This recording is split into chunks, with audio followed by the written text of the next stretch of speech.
And welcome everybody to Lyndhurst Community News. Today is May 17th, 2023. And I'm Brian Haggerty.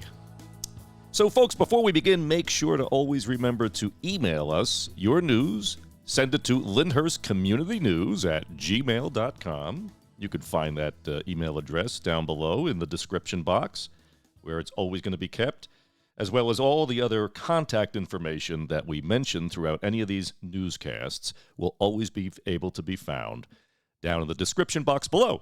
And also, don't forget to subscribe to our YouTube page. Hit the little notification bell so you'll never miss an episode. And each episode comes out every Wednesday.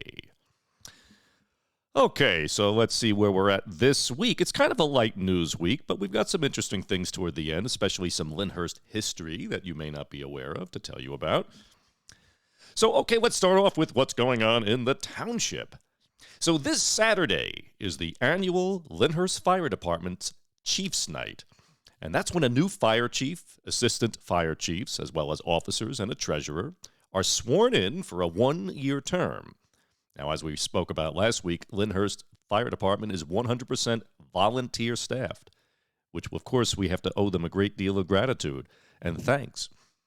And we'd like to thank our outgoing chief, Louis Pippon, for his service in the past year, and congratulate and welcome incoming chief, Michael Kukaris, along with incoming assistant chiefs, Parker Luland and Paul Haggerty. The ceremony takes place upstairs at the fire department, and it's followed by a dinner, which will be held at the Grey Cliff in Moonachie. In other news, the Lyndhurst Community Pool will be closed on the following dates: on Memorial Day, Monday, May 29th, for obvious reasons; on Wednesday, May 31st, for maintenance and repair; Saturday, June 3rd, for SATs, which will be taking place at the high school; and Thursday, June 22nd, for the high school graduation. In sports and recreation, the tryouts for Lyndhurst Competition Cheer for the 2023 to 2024 year will be held on June 5th, 6th, and 8th at the Recreation Center Gym on Valleybrook Avenue. On Monday, the tryouts will begin at 6 p.m. till 7 p.m. for ages 4 through 7, then 7 p.m. till 8 p.m. for ages 8 through 12, and finally 8 p.m. till 9 p.m. for ages 12 through 18. On Tuesday, the tryouts will be from 6 to 7 p.m. for ages 8 through 11, and from 7 to 8 p.m. for ages 12 through 18.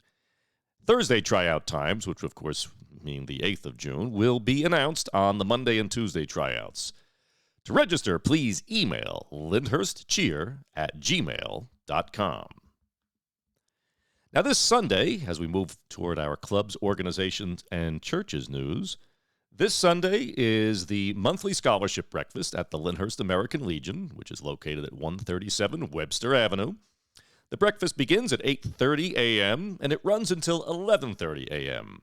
And you can enjoy a hearty breakfast of pancakes, scrambled eggs, breakfast sausage, Taylor ham, toast, coffee, tea, and orange juice. Now, you can dine in, or you can take your breakfast to go. Now, tickets are only $10 a person, and I don't know anywhere you could eat breakfast anymore for $10. But more than that, what you're doing, that $10, all the proceeds from these breakfasts fund the multiple scholarships that the Legion and the Sons of the Legion award to Lyndhurst High School graduates each year. So when you buy a breakfast, you're doing your part and helping out in funding these wonderful scholarships. And of course, next weekend is our annual Township Memorial Day Parade, which is organized by the Lyndhurst Veterans Alliance in conjunction with the township. And we're going to report more on the parade and ceremonies in next week's episode. But it brings to mind a very important topic I'd like to discuss today regarding the American flag. Now, being active down at the American Legion, we very much so are always receiving. In fact, we have a drop box outside where people give us their old, worn, and tattered flags. As most of you know, that you don't just throw a flag away. It must be properly retired to show the due respect. After all, the flag represents the lives of all of those who lost their lives in defense of our country. Now, over the years back, flags were mostly cloth, so they were obviously easy to burn. Today, though, most flags, if not nearly all that I've seen, are nylon, and nylon cannot be burned. It is a chemical. It releases a hazardous substance. So when we receive all of these nylon flags, we no longer can burn them. But I learned this week through the veterans that there is a way that everyone can properly retire their flag with the proper amount of respect owed at home. And what you do is you take a scissor, you cut the star section out of the flag, and then you separate that, obviously, from the stripe section, and then you are able to respectfully dispose of it on your own. Just don't burn it, folks, because nylon is a hazardous substance when it is burned. So, yes, you can now retire, from what I've learned, from the veterans themselves. You can retire your American flags at home by separating the stars from the stripes. And if you're like me, you give it a salute, of course, in thanks for its service. All right, now I want to talk a little bit about Lyndhurst history, because as spring is here, and summer, of course, is soon approaching, those who grow gardens, of course, have already planted their plants for the season. And this great sunny weather we've had so far is getting those gardens a great head start for the summer growing season. Now, when I was young, I remember there being a garden in what seemed like every other backyard in the township. And after all, Lyndhurst was home to a great many first-generation citizens who had emigrated to the U.S. from their home countries, where growing your own food was, well, that was what you did. It was very common for Italian-American immigrants to have gardens in their backyard, being that the climate of Italy was perfect for growing fruits and vegetables. Now, here's something most of us today in the township do not know. Yes, most of Lyndhurst was, in the 19th century, farms. Most of the streets, in fact, in many sections of the town are named, especially on the western side of Ridge Road, they're named after the owners of the farmland before it was subdivided into the many parcels on which the homes sit today. But in the early 1930s, there was a relief farm, which was established during the Depression era, which helped to feed the needy families in the township at that time. Now, I'd like to thank Joe Cafone once again for doing research into this subject, because I remembered reading about it, and I sent him a message on Facebook, and he, as usual, came through with his exceptional researching skills. So according to Joe, the farm had begun around July 1st, 1932, and this was according to a July 8th, 1932 Commercial Leader article. And it was actually located near Tenike and First Avenues. And I had learned about it because in the 50th anniversary Lyndhurst history book and the 75th anniversary Lyndhurst history book, I remembered having seen a photograph of it. So apparently about 25 men prepared the soil using equipment borrowed from North Arlington farmers. The government provided the plants and the seeds, and a harvest was anticipated for that fall and was expected to provide vegetables and fruits for needy residents. The farm was still operational in 1933, according to an article that Joe had found in the September 28, 1933 Bergen Evening Record. It produced tomatoes, potatoes, onions, carrots, turnips, rhubarb, and lettuce. And it was estimated at that time that the crop value was $2,000. Now, of course, $2,000. That doesn't sound like much money in today's dollars, but considering you could, at that time, buy a home in Lyndhurst during the Depression for $2,000, well, it was a great deal of money at that time, especially because so many people literally had no money. Unfortunately, Joe could not find any information on when the farm ceased operations. His guess is around the time of the WPA, and that stands for the Works Progress Administration, which was a very large infrastructure program created by President Franklin Roosevelt, which started in May of 1935. And this program helped put 8.5 million people to work building roads, schools, hospitals, and other public works projects. And of course, that made it possible for people to afford food. And we were thinking that at that time, the farm was no longer necessary. Thank goodness. Now, the reason I bring this up today is because so few people know how to grow food. We keep hearing these various stories of food shortages, and we hope that that never happens, God forbid. But regardless of that, fear of food shortages or not is not why people should consider growing their own food. So much of what we buy in the stores today is genetically modified.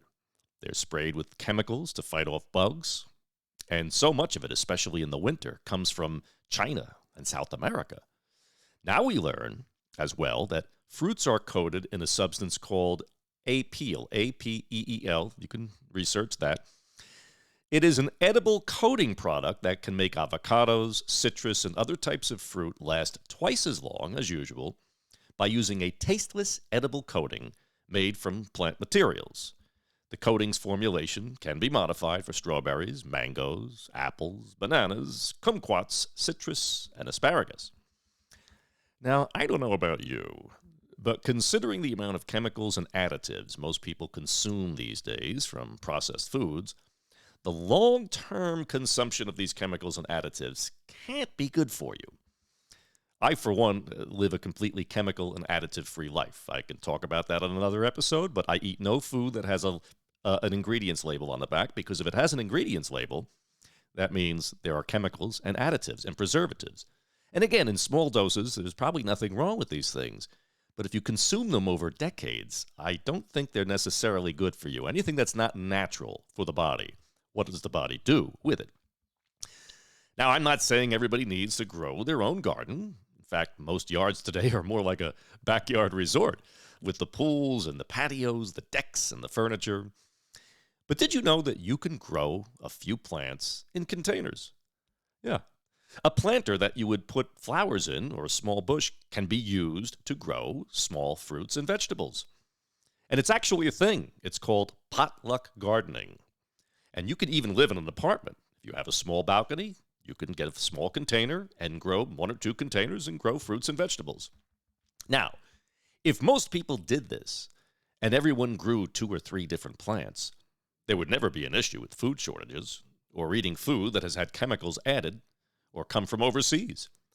This would be a perfect opportunity for neighbors to work together and each grow a different variety of fruits and vegetables and be able to exchange them with one another. I also think young people today should learn what their grandparents and great-grandparents knew, and that is how to grow your own food. You know where it comes from. You know it hasn't been treated with any chemicals. You get the satisfaction for growing your own food. And you don't need the government's permission to do it. Excuse me. You just take control over your food for you and your family. It's just an idea, and I just wanted to pass this along and encourage people to try and grow anything, even if it's just in a small planter. I do that. In fact, every year I look forward to growing my basil plants. I love basil, and I love it when those Jersey tomatoes come out in August, and I can have fresh mozzarella from Vinnie Mutz with tomatoes, Jersey tomatoes, and basil covered with olive oil. That's got to be one of God's greatest gifts to us. So, again, you don't need a large farm or a large patch of land. And if you and your neighbors each plant something different, you could all have fresh, homegrown fruits and vegetables all summer long. Okay, folks, so that's about it for this week. Let me just get something started here. So, we're going to close out today with a new piece of outro music. I know almost all of you are going to know this. We have the intro music in the beginning, but this piece is one of my favorite TV theme song endings. For me, as well as so many of us who grew up in the New York metro area, it is arguably one of the most nostalgic TV themes, which brings back fond memories of growing up in this area. So enjoy this outro music and have a wonderful and blessed week, everyone. And don't forget to email us your news at LyndhurstCommunityNews@gmail.com. Again, the email and all emails or contact information mentioned in these broadcasts is always listed in the description box below. And may God bless you, and may God bless Lyndhurst, and may you enjoy one of my favorite TV shows and the closing theme. Okay. There it is, folks. Have a wonderful week, folks. God bless.